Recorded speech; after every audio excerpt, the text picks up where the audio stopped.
Okay, so we talked last time about reaction of imines with, and you need to see that, don't you? All right, we talked about reactions of imines with Grignards, nitriles with Grignards. So the Grignard adds once, and then we get this deprotonated imine. And then once we add acid, we form the imine, and most of the time, an imine is less stable than a ketone. So it's going to be converted. It's going to go backwards. We know how to go from forward direction from a ketone to an imine. Now we're going to go back and do the reverse reaction. And so that's going to happen automatically. So notice the overall transformation. We go from a nitrile to a ketone, maybe a useful transformation that you might need in synthesis. So you want to get in the habit of looking at the overall transformation. We go from a nitrile to a ketone. So that's a good thing to be able to do. There's other ways to do that, but that's a pretty fast way to do that. All right, so we're going to do the mechanism for converting that imine to a ketone. Let's do that right now. So let's start with the imine.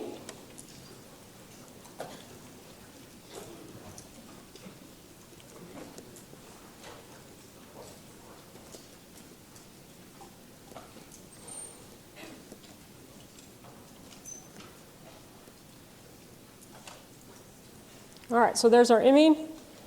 And no big surprise here, we're going to protonate the imine to make an iminium ion.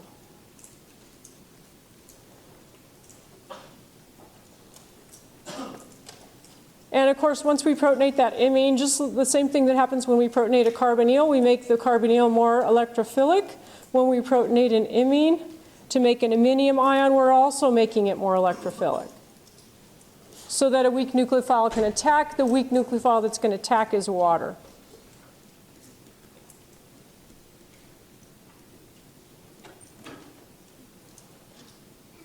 All right, so the water's going to attack, so it's just, the attack is going to look just the same as it does when you have a protonated carbonyl. We're going to attack, push electrons up onto nitrogen.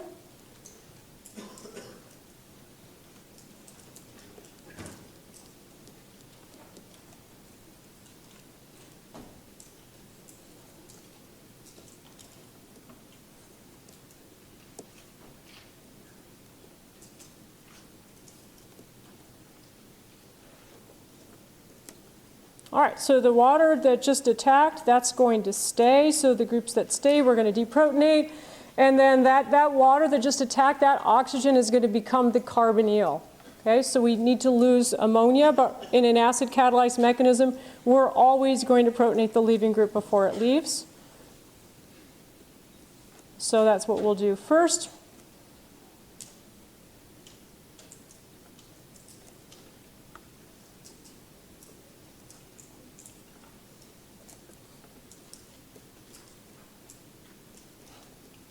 Want to make sure you don't combine two steps into one. So the deprotonation of the water that just came on, the deprotonation of the oxygen, and the protonation of the nitrogen, you don't want that taking place at the same time. Okay, so now we just made hydronium in that last step. Let's use the hydronium to protonate nitrogen.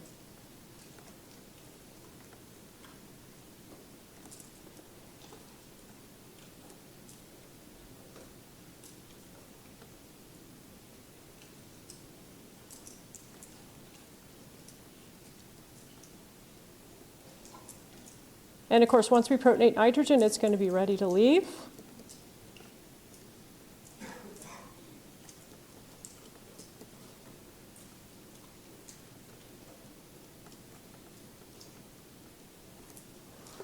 We're going to have the electrons on oxygen come down and help kick off the leaving group, ammonia as a leaving group. And that will leave us with a protonated ketone. And what I really hope is that all these mechanisms are starting to look really similar, because they are.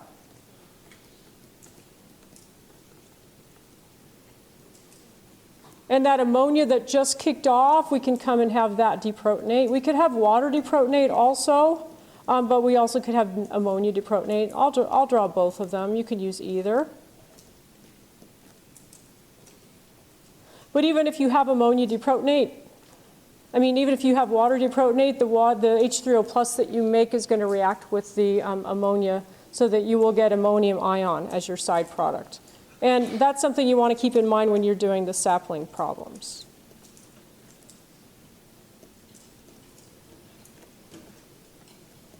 So NH4 plus would be your side product. We don't normally worry about the side products, but some of the questions in sapling ask you to worry about the side products. All right, questions on that mechanism, anybody, going from an imine to a ketone? So possible mechanism for midterm 2. So this whole thing right here, attack of the Grignard and then conversion of the imine to a ketone, I had that on last year's midterm 2. It's possible I could put that again on there, okay? So I'm not saying I will, but I'm just saying that was on there, okay? Anybody have questions before we move on?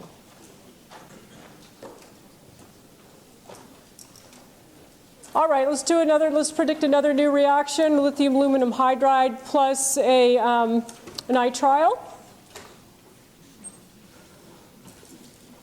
And we certainly have done a lot of lithium aluminum hydride reactions, probably be able to figure out what's going to happen here. So let's just kind of take it one step at a time. We have AlH4, and we have so the air should come from the aluminum hydrogen bond. We're going to attack the carbon, and we're going to kick it up onto nitrogen. So nitrile is electrophilic, certainly not as electrophilic as carbonyls, but they are electrophilic, and lithium aluminum hydride is a very powerful nucleophile, so it has no trouble attacking.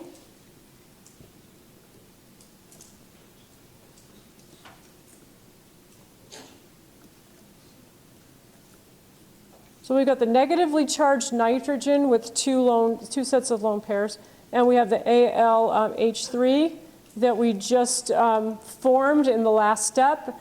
And so we have a really very, very strong nitrogen nucleophile, and that's going to attack the AlH3.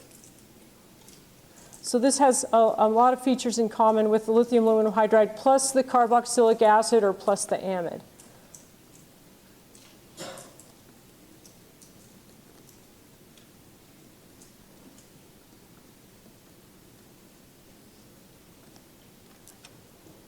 All right, and then what's going to happen is the lithium aluminum hydride is going to attack again.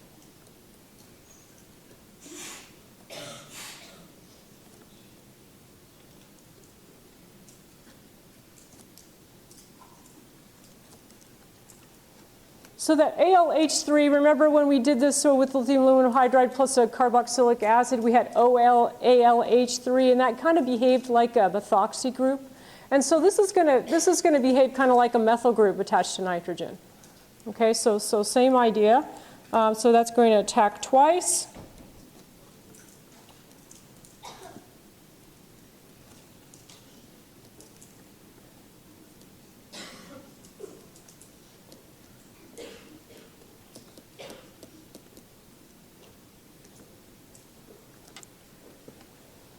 And then when we add water in the second step, we're going to protonate everything. And so as you can see, the overall transformation is that we have converted a nitrile into an amine.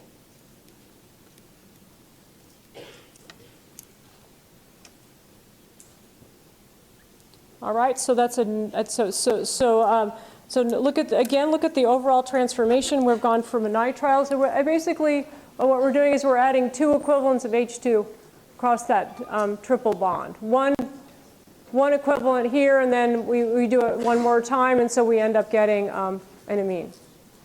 So if you see a CH2NH2 added on to something, maybe you start with something R, and then you see a CH2NH2 added onto it, you might want to think I could do that with a nitrile.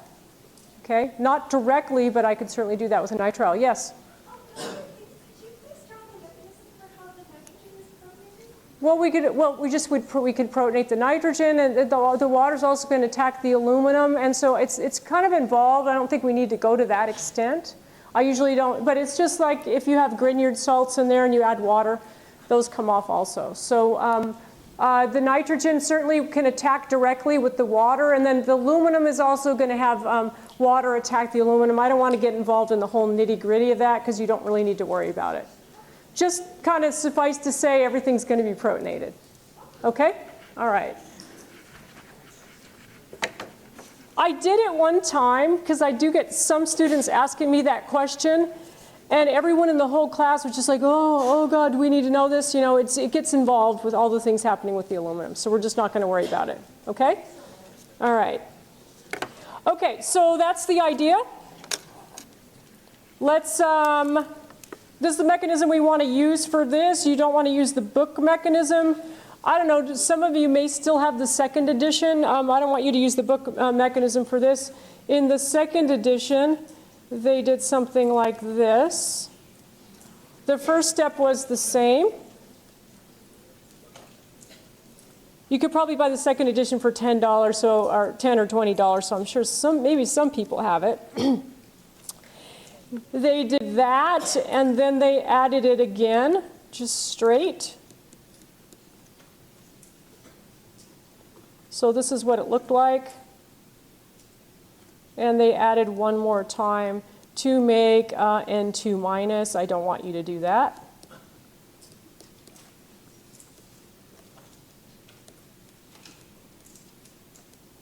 So like I said back in 51A, we don't want to ever have a doubly charged anything in this class. So N2 minus is not good. So that 2 minus charge is a bad idea.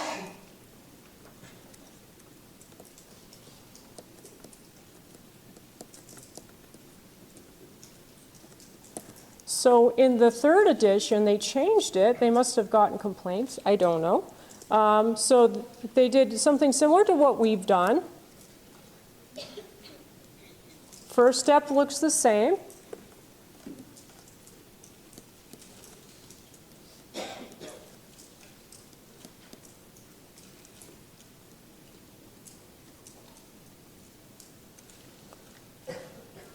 And their second step looks the same.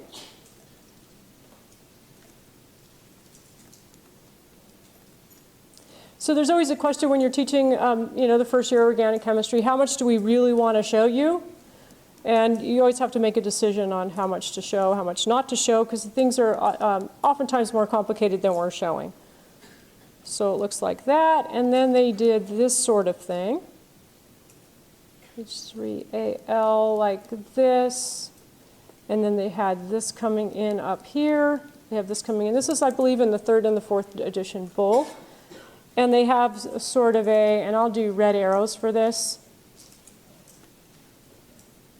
This coming in and that going here, like that, in the new edition. So what would be wrong with that one? Something else I told you that we don't want to do in this class. Well, we have 3 species coming together simultaneously, right? Termomolecular reaction.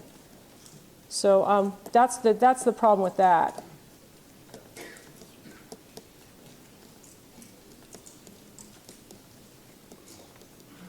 So you're asking for 3 things to come together in the right orientation, to colliding in the right orientation with the correct energy, all happening at the same fraction of a second. Not likely, so we don't want to certainly propose that for a mechanism. All right, questions? Anybody? So one more reaction with nitriles, and that's dibol. If you want to stop at one addition, you can use dibol.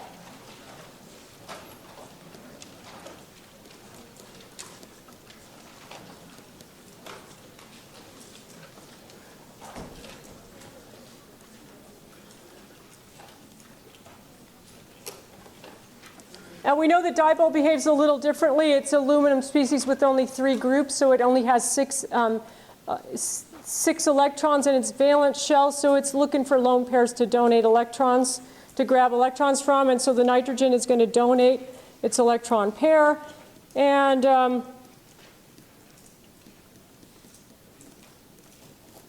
so here we have the aluminum, diisobutyl aluminum hydride, so there's 2 isobutyl groups.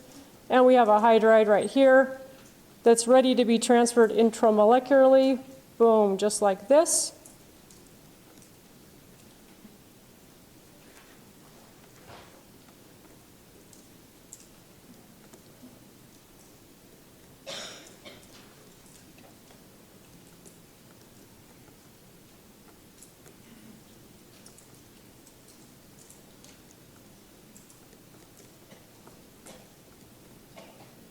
Okay, and that is going to stay. That intermediate's going to stay until you add acid. So once you add water, H2O, and acid, this is going to be protonated. Again, we're not going to get involved with the nitty-gritty there, but that nitrogen is going to be protonated. The aluminum's going to come off. Aluminum's going to be, the water's going to be attacking the aluminum, so you're going to get a lot of aluminum oxide species. We're not going to worry about that, but you do get an imine, and certainly the imine is going to go to the that particular imine is going to go to an aldehyde. And we just did the mechanism for that, right? See page 76 for mechanism.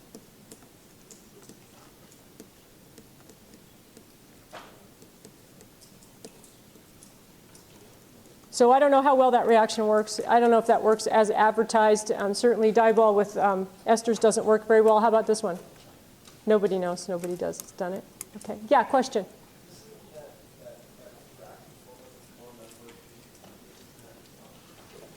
Well, it's a little bit different because we're not doing when we have the 5 to 6 membered ring deprotonation, this is a little bit different because it's not a deprotonation.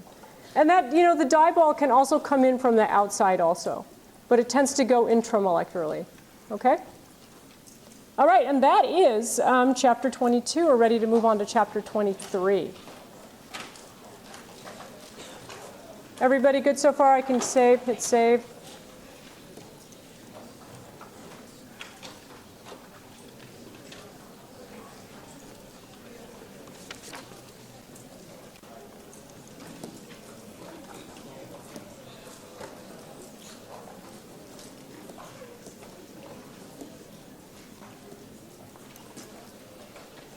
All right, so we're going to be talking about substitution reactions of carbonyl compounds at the alpha carbon. I think we need to put the podcasts up for the nomenclature. No one's been emailing me about that. No one's real anxious to do nomenclature. But that will happen this week. All right, so when you read the nomenclature, you'll see that you have your carbonyl. Adjacent to anything adjacent to the carbonyl, we don't want that. Anything adjacent to the carbonyl is alpha. And then the next carbon is beta. So we have alpha right next door, and then we have beta. And it turns out that the alpha hydrogen on some but not all carbonyls, certainly aldehydes, ketones, and esters, and some other select carbonyl compounds, is acidic. So the alpha hydrogen has a pKa for a ketone. It's about a ketone or ester. I mean, a ketone or aldehyde is about 20. So we're going to add that to our pKa chart rounded to the nearest 5. Aldehydes and ketones are about 20. And so significantly more acidic than the beta hydrogen. This beta hydrogen right here has more of the pKa of what we would normally expect for a hydrogen bonded to carbon. Beta hydrogen is not acidic. pKa is about 40 to 50. So there's a tremendous advancement of a tremendous enhancement of acidity on that alpha hydrogen. So if you compare acidities here, we have alcohols and hydrogens about 15. Aldehydes and ketones are about 20. Esters, we're going to talk about those coming up. Those are about 25. And terminal alkynes, also about 25. So ester is about the same as terminal alkynes. Aldehydes and ketones a little bit more acidic. All right, so the first thing we want to answer is why is that alpha hydrogen so much more acidic than we would expect? There's 2 reasons. Number 1, the carbonyl is strongly electron withdrawing.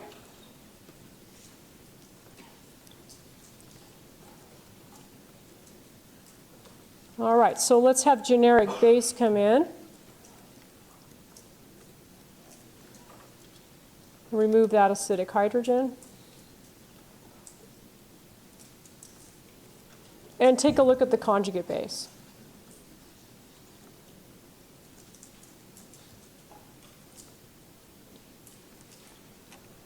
And we know that a carbonyl is an electron withdrawing group. We saw that back in chapter 18. So it's going to be pulling electron density towards it, just like that. All right, so electron withdrawing, the inductive effect of the carbonyl.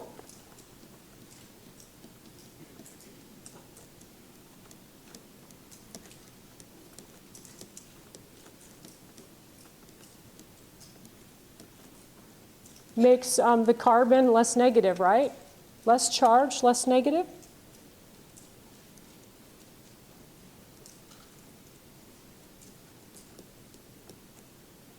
Less negative, which equals more stable.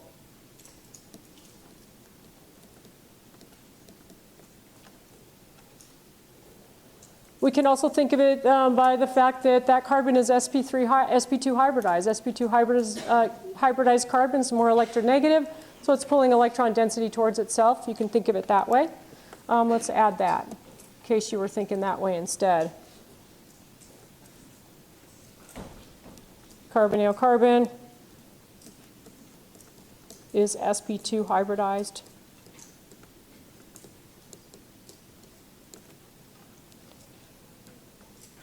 And therefore more electronegative.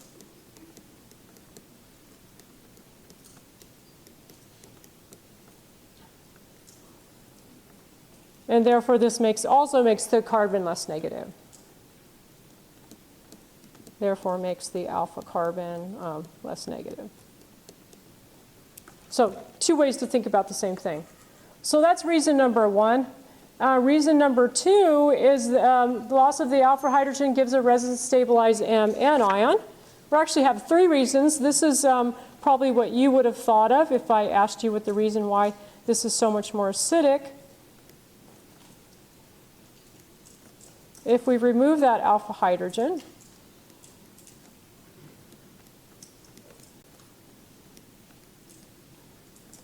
we get a resonance stabilized carbanion.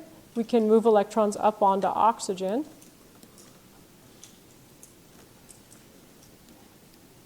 To make a really nice resonance structure.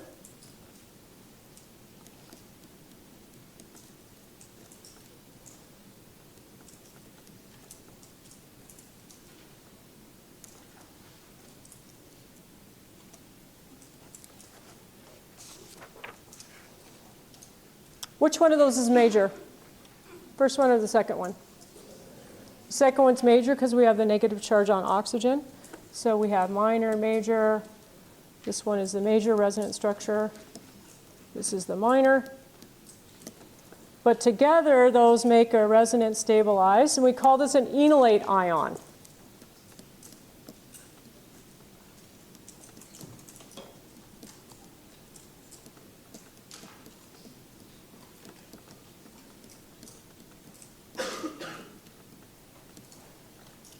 So that's a new term for you. If you remember, well, where does that come from?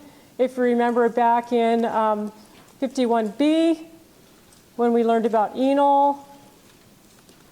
Whoops, I drew that wrong. Let's fix that.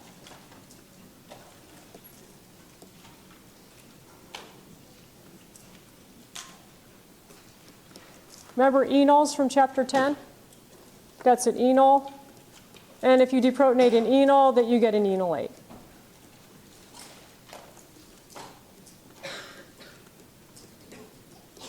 So that 8 means we've deprotonated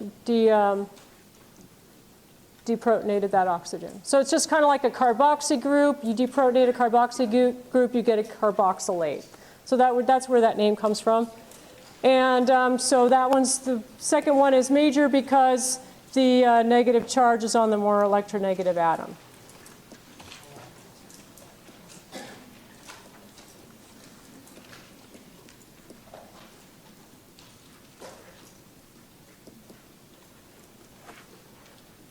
All right, there's a third reason that's not very obvious. Negative charge of the enolate's delocalized onto oxygen, an electronegative element. Okay, well, we know that. We picked that as the better resonance structure, but how big of a factor is that? The fact that we can move that charge onto oxygen. And so a good way to do that is to compare. So let's do this here. Let's compare something where we do the same thing except we're moving electrons onto carbon rather than oxygen. And let's compare and see just how valuable that is. All right, so if we do that, so did everybody see the parallel there? Except now we have carbon instead of oxygen. Both of them are resonance stabilized.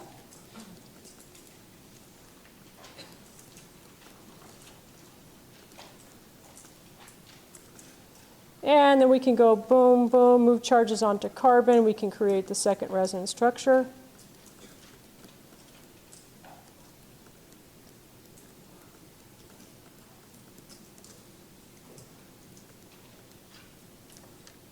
All right, 2 resonance structures. We can also do 2 resonance structures for the second example. Let's do the same thing.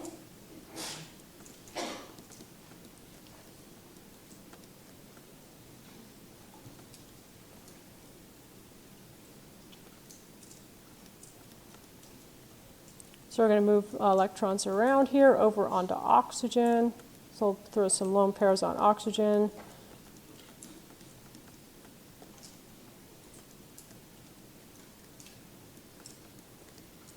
Now we have the negative charge on oxygen. So both resonance stabilized, but here the negative charge is delocalized onto oxygen.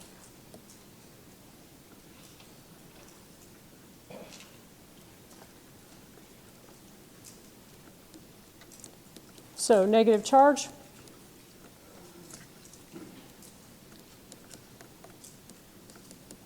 Delocalized onto more electronegative oxygen.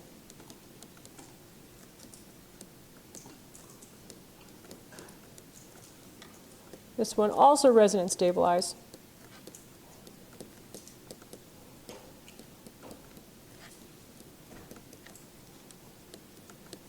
But the negative charge is on carbon rather than oxygen.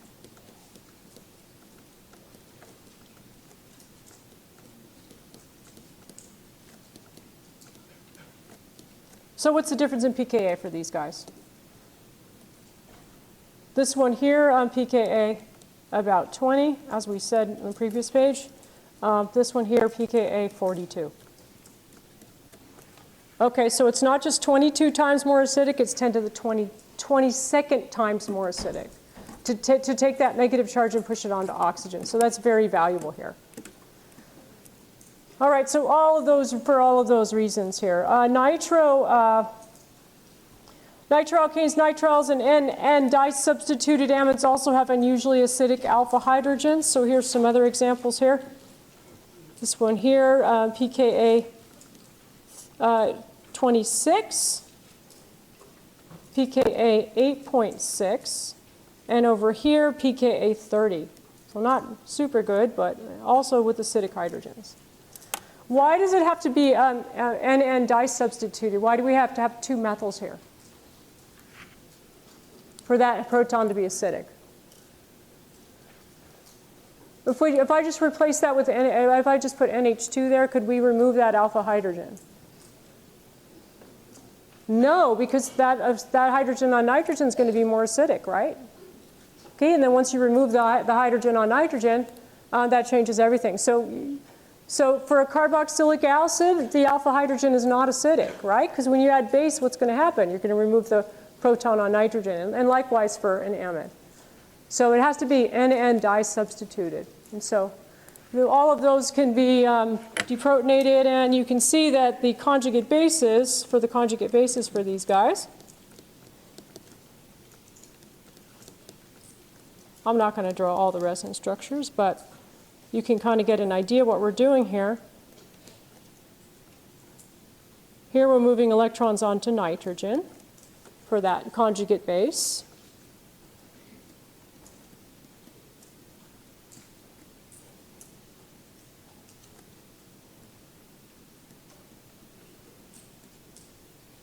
And here's a nitro group.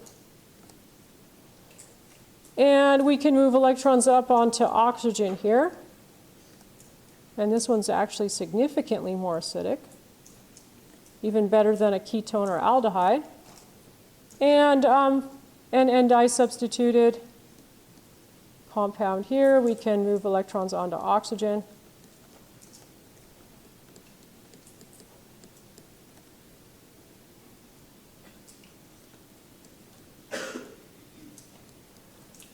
And we can also do that with an ester. Okay, so here, negative charge delocalized onto nitrogen.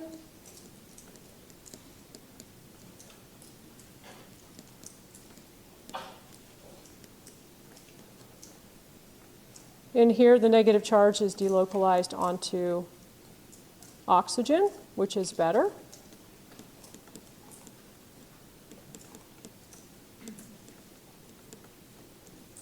And then here also negative charge delocalized onto oxygen.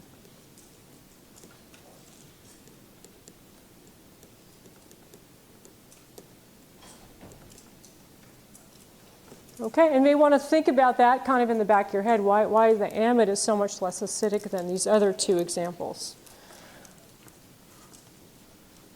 Okay, and so as you can see at the bottom of the page, if I could scroll nicely here, we can't remove the acidic proton on a carboxylic acid or a regular amide that's not N disubstituted, because this has a pKa of 5. If we add a base, we're certainly going to remove the more acidic proton on oxygen rather than the proton on carbon. And likewise here, if we have a regular amide here, that has a pKa of about 15. And so if we add base there, we're going to remove the acidic hydrogen on nitrogen. We're not going to remove this one over here. That only has a pKa of 30, right? So that's not going to happen. Questions so far? Okay, why is this really valuable? We're actually, most of the time we've been using carbon, it's been electrophilic carbon. In chapter 7, when we had alkyl halides, it was electrophilic carbon, right? In all of the chapters we've done so far this quarter, it's been electrophilic carbon. We've had nucleophiles attacking carbon. When we remove the alpha hydrogen, we turn that species into a nucleophile. And that's really valuable when we have nucleophilic carbon. And so we're going to be doing a lot with that. Yes?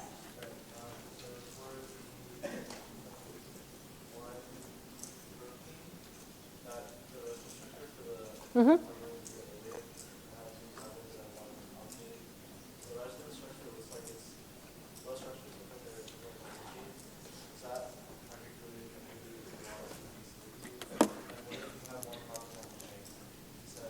More carbons on the chain is okay, but it's still not going to be as valuable as having that negative charge on oxygen.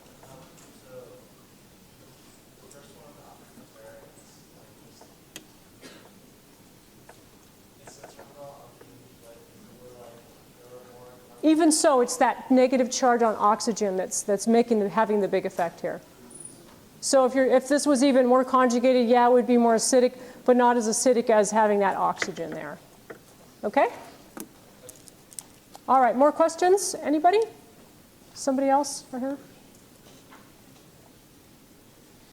Okay, let's talk about enolization of carbonyl compounds. We've already talked about enols. Now we're going to talk about it in a more formal way. So back in chapter 10, when we talked about hydration of alkynes, you made an enol as an intermediate, and what did it do? Tautomerize to a ketone or a ketone, right? Remember that? Remember all that business? So these guys are in equilibrium. All you need is a trace of acid or base. So that acetone bottle that you use in the lab, there's a little bit of enol in there, tiny bit. And it's going back and forth and back and forth.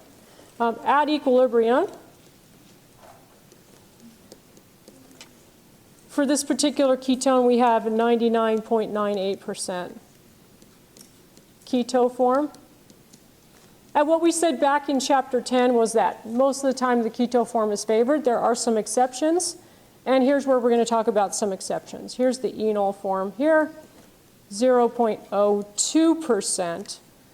And the equilibrium constant for this one here, 4.0 times 10 to the minus fifth. 4.0 times 10 to the minus fifth.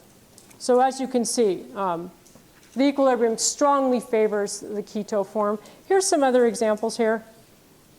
Enol keto tautomerization. And some numbers for you. You don't need to memorize these numbers, but just to know that most of the time we have the long arrow towards the keto form. There's a few exceptions that we're going to talk about. The one here is, gosh, this scroll bar is really touchy. Here's a good exception here. At equilibrium, we have less than 0.01% here and 99.99%. Why is that? Why is the Enol form favored there? The Enol form's aromatic, right? So this is a really big exception. So Enol form is aromatic.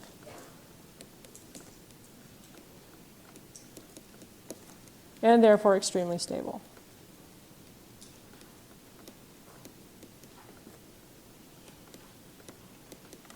So that's one exception. There's another class of compounds that where the enol form can be favored, and a lot of it's going to depend on what solvent that you're in. So this is a 1,3-dicarbonyl or a beta-dicarbonyl. So here's alpha, beta if we start counting from the left. And in the beta position, we have another carbonyl, so it's a beta-dicarbonyl. And for this, at equilibrium, in hexane, we get 8% keto and 92% enol.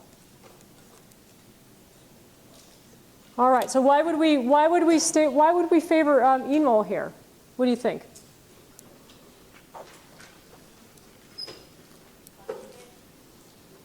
Yeah, this double bond, when they're there this way, they're not conjugated. Here, this is conjugated. And you can get a hydrogen bond between this oxygen and this hydrogen here. A hydrogen bond in a 6-membered ring. That's really valuable. And so when you're in hexane, which is a nonpolar solvent, this form actually becomes predominant. If we put the same beta-diketone in ether that can actually hydrogen bond, you'd get less. But in hexane, which can't really help out with hydrogen bonding, the enol form is actually more favored. And so conjugation is the big deal, and also the intramolecular hydrogen bond. So let's draw the resonance structures here for the enol form.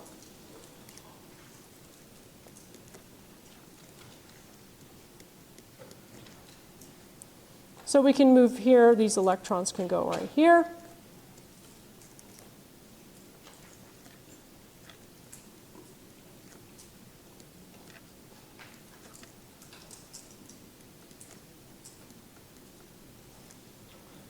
Negative charge goes in between the two carbonyls, and then we can move that over onto the other oxygen.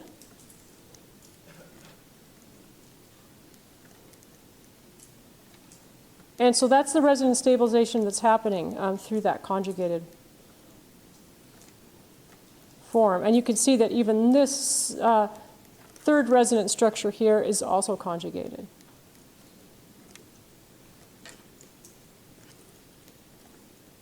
So resonance stabilized enol.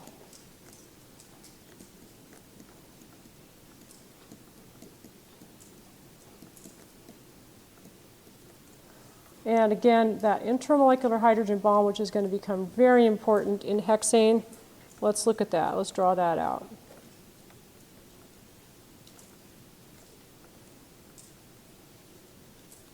So here's the hydrogen bond right here. So that's why I have a dotted line there.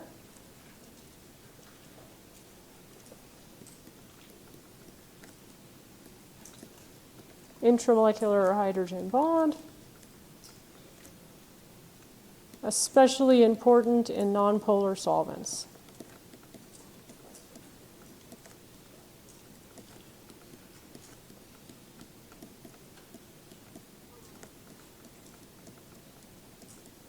such as hexane.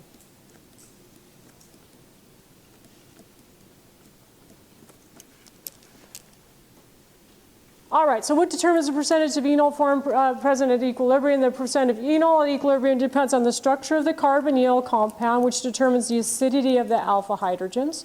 And so the more resonant stabilization, the greater the percent of enol at equilibrium. And we can actually correlate acidity with pKa. Acidity or pKa can be correlated to the extent of keto-enol tautomerization at equilibrium. So that's on the next page. Huh? Move it up a little, down or up? Move it up. You're still writing that other thing? Okay, how about that?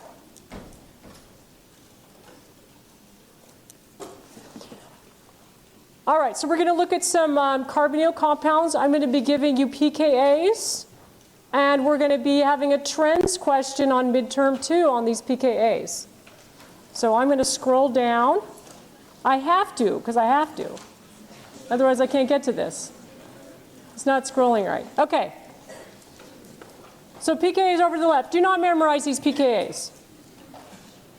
But this one is about 20 and I bolded in the hydrogen, the acidic hydrogen that we're talking about. 25 for an ester. May want to think about why an ester is less acidic than a ketone. Something to think about. pKa for a methyl that's bonded to a nitro group is 9. Way more acidic. Might want to think about why that's the case. Hydrogen on acetonitrile is 25, so about the same as an ester. And then we move into what we call the beta diketones, or the beta dicarbonyls. We also call them active methylene compounds. And let's look at what happens to the pKa. 9 for this one. We have a ketone on one side, a ketone on the other. Ester on one side, ketone on the other is 11. Ester on one side, ester on the other is 13. So are you seeing a pattern here? Ester on one side, nitro on the other is 6. What if I had a nitro on one side and a ketone on the other? Would it be lower than 6 or higher than 6? Lower, right? So you guys are already seeing what I'm talking about here. Nitrile, nitrile. Boom, boom on either side, that's 12. Which is about the same as ester, ester, right? They're almost the same. All right, so what we can say is that number 1, lower pKa equals greater percentage of enol at equilibrium.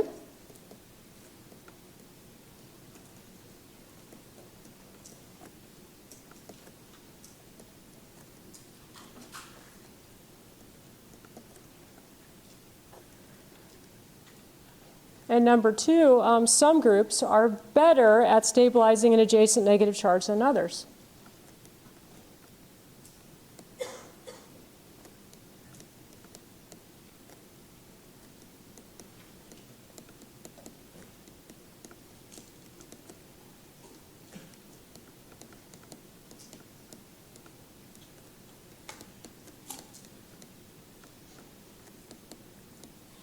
So what we mean is that if we do out the conjugate base for any of these compounds, some of these groups are better at stabilizing charge. What group is the best at stabilizing an adjacent charge? Nitro's the best of all. Okay, so we're gonna let's list. Oh, this thing is so touchy. Gosh. Okay, so we have nitro group is the best, followed by what? Just looking at the pKa's. Ketone, aldehyde are going to be about the same. And then nitrile and ester are about the same.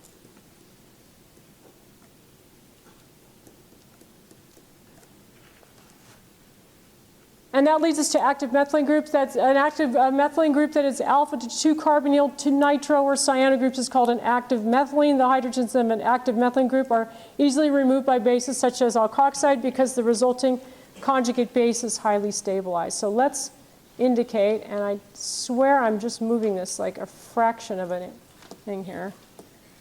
These guys right here are active methylene compounds.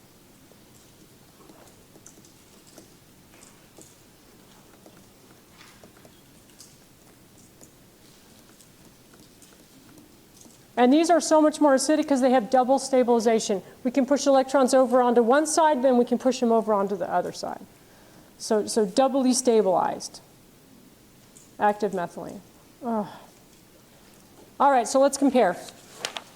I'm going to compare a ketone with an active methylene compound.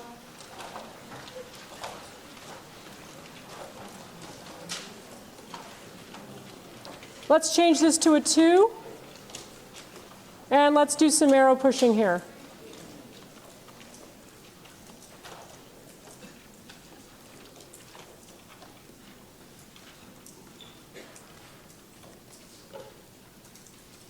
Here's our enolate ion, and we can take those electrons and we can push them onto oxygen. And as we saw, that's very valuable in stabilizing this conjugate base.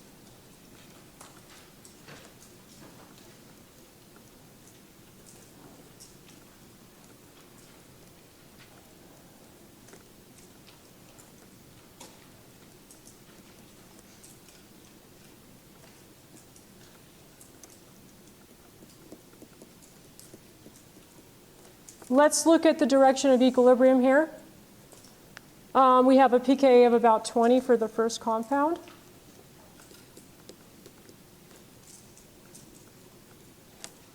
And for an alcohol, what's that pKa rounded to the nearest 5?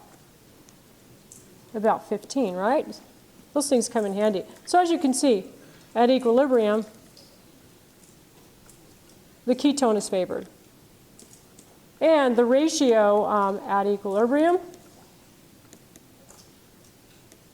you take the difference in pKa, it's about 10 to the 5th to 1. And what we'll do next time is draw the resonance structures for the second one. You'll see the equilibrium is favored in the opposite direction. We'll do that on Friday.